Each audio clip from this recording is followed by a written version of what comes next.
geser ke sini aja dikit. Ya, Assalamualaikum warahmatullahi wabarakatuh. Selamat malam Tribuners. Malam ini saya sedang bersama Pak Haji Isep Dadang Sukmana. Beliau merupakan seorang dermawan yang tergugah hatinya membangunkan rumah layak huni untuk keluarga atau yang tidak mampu di Kampung Mekarjaya, Desa Cikangkung, Kecamatan Ciracap, Kabupaten Sukabumi, Jawa Barat. Untuk informasi, kami sampaikan mungkin teman-teman ataupun Tribuners yang menonton live saya tadi sore, di mana tadi sore Pak Haji Isep ini turut serta merobohkan rumah Pak Ato yang tidak layak, bak gubuk yang dihuni bersama dua orang anaknya, dan beliau juga yang membangunkan rumah layak huni untuk Pak Ato dan kedua anaknya. Saat ini juga Pak Ato dibawa oleh beliau menginap di hotel miliknya pribadi, yakni Hotel Mahesa di Jampang, Kulon. Nah, untuk mengenal siapa sih sosok Pak Haji Isep ini yang bisa tergugah hatinya membangun rumah layak huni untuk Pak Ato dan juga keluarganya. Selamat malam, Pak. Malam. Pak, mungkin bisa cerita sedikit, Pak, kenapa gitu Bapak bisa bangun untuk rumah Pak Ato ini. Awalnya seperti apa gitu, Pak? Ya, awalnya saya lihat video yang begitu saya merasa tergugah hati ya, karena ikut prihatin juga ya. Karena jujur saya paling suka setiap minggu itu 1 minggu sekali menyantuni anak yatim atau mengunjungi para jompo ya. Dan juga mungkin ada yang musibah atau apapun yang sekiranya kita perlu bantuan, itu selalu saya bantu. Oke. Nah, untuk Pak Ato ini, Bapak mendapatkan informasi dari mana untuk merehab ataupun membangunkan rumah yang layak untuk Pak Ato? Oh, itu pertamanya lihat video ya, dari medsos gitu kan, informasinya bahwa di daerah Cikangkung itu Kecamatan Ciracap. Maka saya langsung tanyakan kepada rekan-rekan dan alhamdulillah saya respect. Hari itu juga langsung saya kunjungi, kalau nggak salah itu hari Jumat, saya langsung mendatangi dan langsung saya kirim bahan-bahan untuk pembangunannya, dan saya akan siap membantu untuk membangun rumahnya kembali gitu. Nah, Pak, orang-orang kan tentunya Tribuners juga penasaran, siapa sih sosok Pak Isep ini sebenarnya, latar belakang Bapak bisa sampai membangunkan rumah dengan biaya pribadi tanpa bantuan dari manapun gitu, Pak. Orang-orang pengen tahu siapa sih Bapak itu sebenarnya, latar belakang, bisa bercerita Pak sedikit sosok Bapak sendiri. Kalau saya cerita Pak ya, panjang ya. Karena saya dulu merasakan hidup saya orang susah ya. Boleh cerita sedikit ya? Boleh. Nah, cerita sedikit perjuangan saya. Dulu saya sebagai tukang ojek. Dan saya menjadi konektor bis dulu ya. Dan selalu saya sering dicaci, dihina, dimaki-maki oleh orang yang mungkin orang yang mampu. Ya, saya sama istri pengen rumah saja dulu ukuran berapa ya? Cuma bisa 1 kamar aja bisa teduh, biar tengah malam saya habis ngojek beli batu ya, bahan bisa bangun rumah ukuran kalau nggak salah 3 meter kali 3 meter ya. Dibangun sama istri, minta tukang 1. Saya yang ngaduk, istrinya juga yang bawain, membantu. Itu bangun rumah saya. Prihatin Pak saya. Dan setelah itu saya, ya namanya orang susah Pak, pasti banyak orang yang menghina dan sebagainya. Tapi saya tidak dipikirin sakit hati ya. Justru ya itu menambah semangat saya kita ya. Selalu terus saya bekerja keras dari subuh pulang sore sampai malam ya, bekerja keras. Alhamdulillah apa yang dicita-citakan saya ini tercapai. Sekarang walaupun ya tidak besar lah, tapi saya mungkin saya seorang pengusaha lah ya. Alhamdulillah, dan sudah punya niat saya, kalau saya menjadi orang yang mampu ya, saya ingin membantu kepada orang-orang yang kurang mampu. Karena dulu saya waktu ngojek cuma ongkos hanya 100 rupiah, ada yang ngasih 150 rupiah, itu senang banget ya, itu tersentuh. apalagi orang yang kayak seperti ini kalau dibantu oleh kita, kayaknya mereka itu senang ya gitu ya. Maka alhamdulillah saya sering mengunjungi orang-orang yang kurang mampu ya, sering kunjungi anak yatim, sering kunjungi pesantren, para pesantren ya, karena keinginan saya dan cita saya seperti itu. Berarti berangkat dari latar belakang dulu yang katakan pernah hidup dalam posisi Pak Ato, Betul. Sekarang mendapatkan rezeki lebih, itu yang melatar belakang Bapak. Betul, Oke. betul. Pak, orang-orang kan pengen tahu, terutama Tribuners yang saat ini puluhan sedang menonton kita, ingin tahu pekerjaan saat ini Bapak apa, usaha di bidang apa gitu, sehingga Bapak bisa membantu dan selalu membantu orang-orang tidak mampu, termasuk Pak Ato ini. Alhamdulillah mungkin orang-orang di sekitarnya juga sudah pada tahu bahwa saya sebagai pemilik Hotel Mahesa itu milik saya sendiri Pak. Itu hasil keringat saya dengan istri saya. Ya, kenapa? Ada kata-kata lupa ya, bilang istri saya. Karena istri saya lebih dari satu gitu Pak ya. Oke, Tribuners ada yang menarik ini. Alhamdulillah. Ya, karena bilang istri saya itu sebetulnya itu lupa ya, tapi kenapa tanggung biar laku terbuka aja ya. baik. Jadi karena istri saya banyak saya, jujur saya pernah menikah sampai 28 istri. Ya, cuma saya. Kenapa saya sampai menikah lagi? Nah ini orang pasti banyak yang negatif ya, banyak yang negatif. Pandangan mereka ke ini banyak negatif. Wah, ya ini tukang kawin gitulah ya. Nah, tapi kalau orang yang sudah tahu siapa saya dan kenapa saya sering menikah, karena bila perlu tanya aja sama istri yang tua saya. Nah, makanya istri yang tua saya selalu mengizinkan untuk saya menikah lagi. Kenapa? Karena saya dari sama istri yang muda itu banyak disakiti. Karena banyak yang diselingkuhi oleh oknum polisi itu. Oleh oknum ya, bukan polisi ya, oleh oknum polisi, oknum camat. Ya, ini sama martabat pejabat tuh Pak. Nah, disitulah makanya saya merajalela sebagai. Tapi alhamdulillah saya setelah pergi ke tanah suci dan saya beristiqomah, saya niat saya tidak akan mau nikah lagi. Saya tetap aja cukup 2 saja Pak. Untuk dari ini. Hari ini 2 Pak ya. 2 ya. Alhamdulillah 2 ini tidak ada permasalahan, selalu baik, dan kemarin juga mungkin dari sini kalau kunjungan ke sana sama-sama aja lah. Ya, tidak bermasalah. Oh, kalau satu rumah, kalau 1 minggu di sini 1 minggu 1 rumah aja. Ya, 1 kamar. Saya ke tanah suci juga dibawa, dua-duanya 1 kamar. Nggak ada masalah, ya. Kita lanjut dulu Pak. Permasalahan istri kita sekian lagi. Siap. Nanti ke persoalan ini kembali Pak. Ini kan orang-orang penasaran dari hasil penginapan itu sehingga Bapak bisa membantu banyak orang termasuk Pak Ato ini untuk membangunkan rumah. Bisa bercerita gak? Memang hotel Bapak ini di Jampang Kulon ini salah satu hotel ternama atau seperti apa gitu Pak?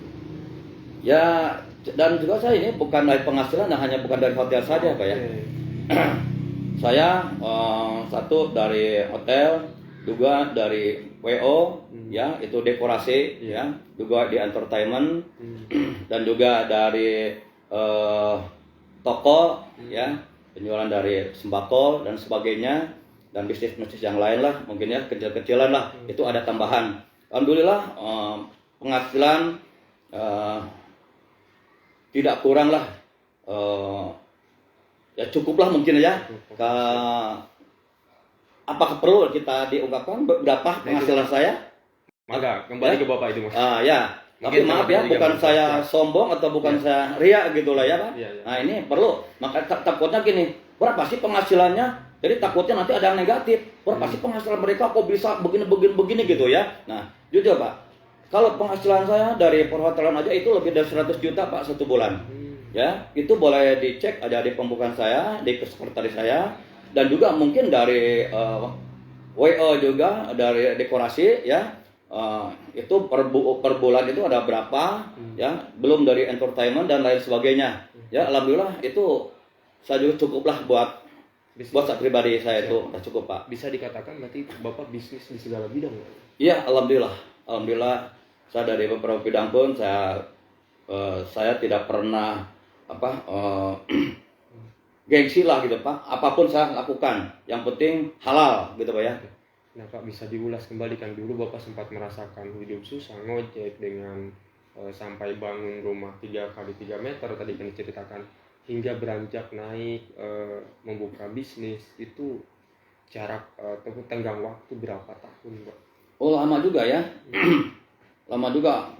Ya kurang lebih itu sampai 15 tahun lah. Ya, 15 tahun saya menjadi konektor bis Sukahati, kenaik elep, ya ngojek orang punya orang lain. Nah, disitulah terus saya bertingkat dan alhamdulillah saya sambil bekerja sambil ngojek itu pertamanya saya mengeluarkan usaha kreditan, Pak ya. Kreditan. Jadi dengan rekan-rekan ojek itu saya menjual kayak oli, kayak rantai kebutuhan-kebutuhan motor aja di situ rekan-rekan ojek. Dan alhamdulillah dulu kurang lebih ojek itu yang sudah terdaftar untuk di kreditan saya sampai 500 motor ya untuk di wilayah Pajampangan ini. Nah, kalau dulu kan ramenya ojek ya, kalau dulu ya, kalau sekarang mungkin udah agak jarang-jarang ya. Kalau dulu ramenya ojek, saya juga sebut ojek, teman-teman saya itu hampir semua itu bisa kredit owner dealnya dari saya semua. Spare motor itu ya, alhamdulillah. Dari situ ada peningkatan. Nah, saya bisa lagi buka toko, sembako dan sebagainya. Mungkin dan bisnis-bisnis yang lain, saya alhamdulillah sampai berkembang, saya bisa membangun hotel juga. Nah, perkembangan mulai melejitnya usaha Bapak di tahun berapa Pak? Tahun berapa ya?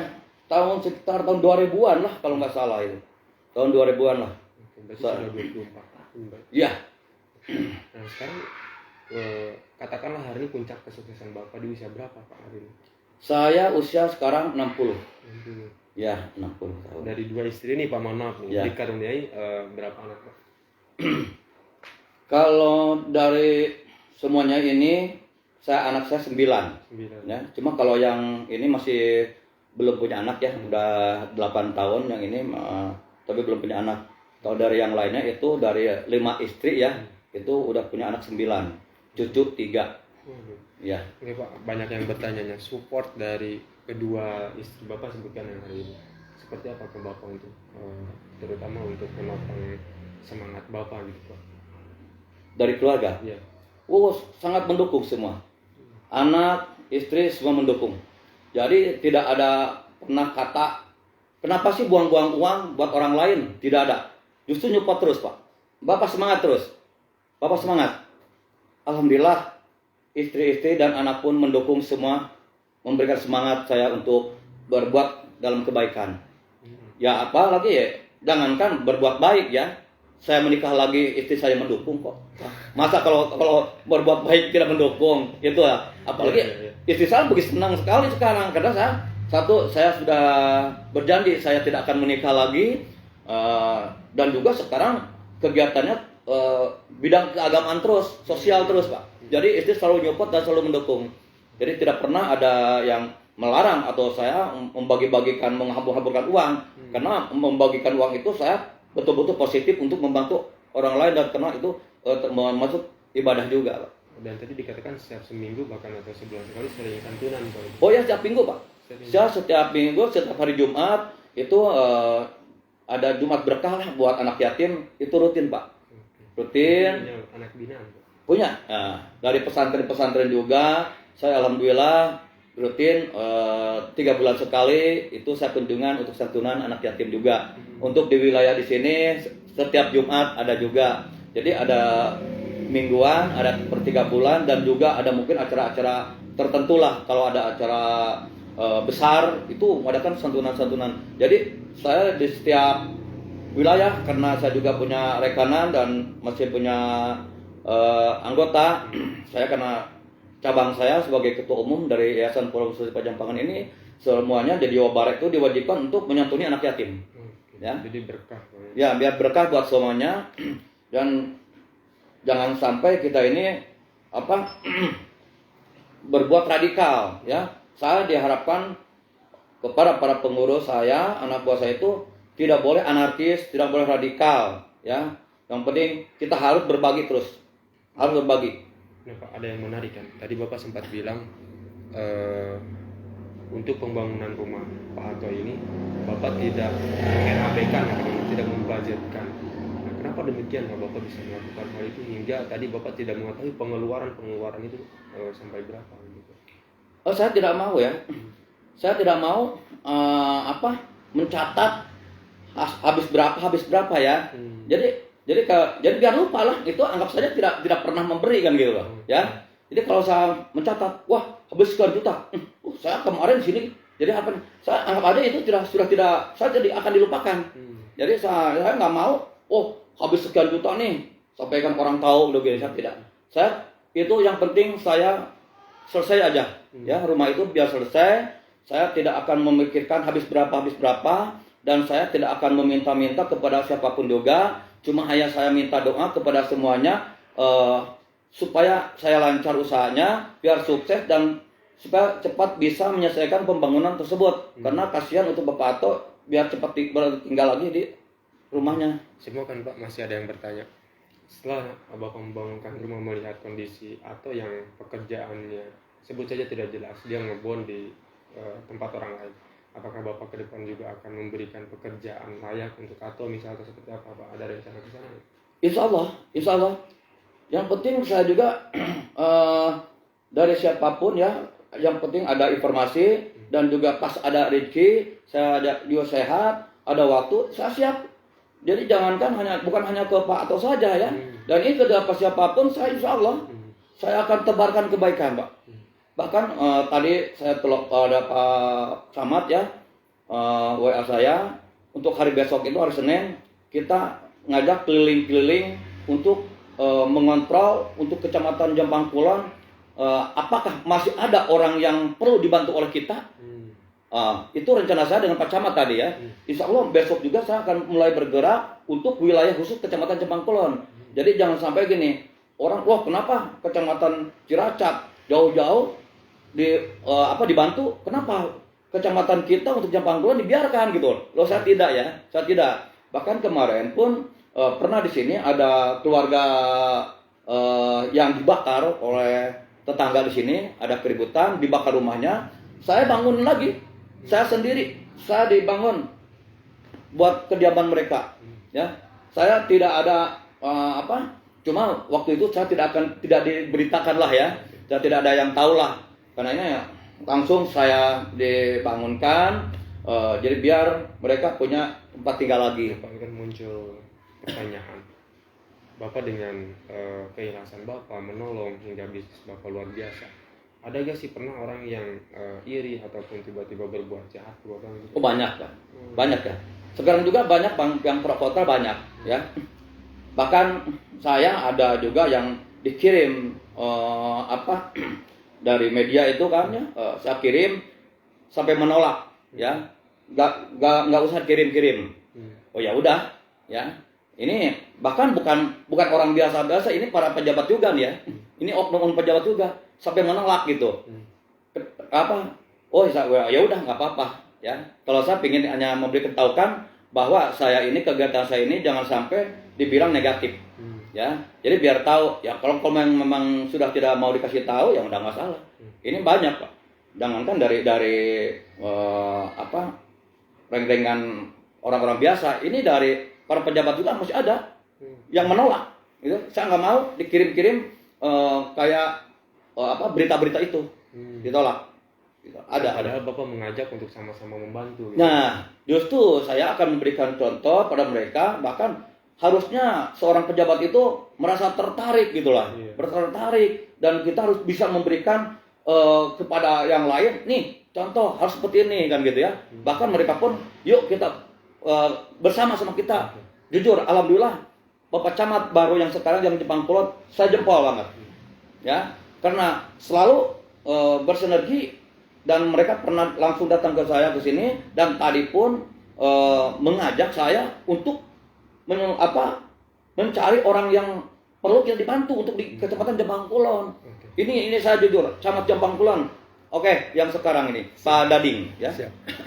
Oke, Pak Haji, terakhir menutup pertemuan kita dengan Tribuners malam ini, ada satu motivasi gak dari Pak Haji untuk teman-teman terutama yang terus berbagi dan tidak mudah putus asa untuk hidup. Ada motivasi yang ingin disampaikan Pak Haji, silakan. Ya, mudah-mudahan yang mendengar cerita saya ini harus menjadikan contoh kalau memang dianggap positif dan dianggap baik. Dan kalau memang dianggap itu tidak baik, lupakan, biarkan. Tapi kalau yang memang itu harus dianggap kita baik, ikuti.